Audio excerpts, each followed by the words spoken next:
कभी सुबह को याद आते हो, कभी शाम को याद आते हो, कभी कभी इतना याद आते हो कि आईना हम देखते हैं और नजर आप आते हो। Good morning.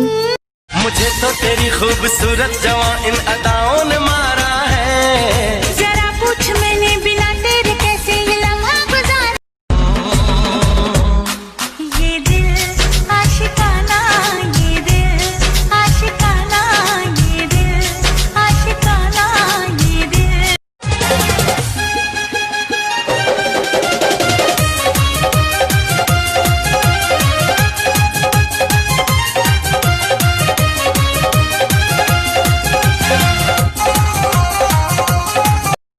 चेहरे तुम्हें मिल जाएंगे हमसे भी खूबसूरत, लेकिन जब बात दिल की होगी ना, तब तुम हार जाओगे। ये दिल तेरे लिए ही मचलता है, तुमसे मिलने को दिल करता है।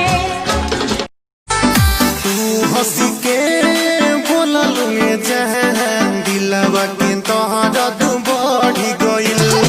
तू हंस के बोला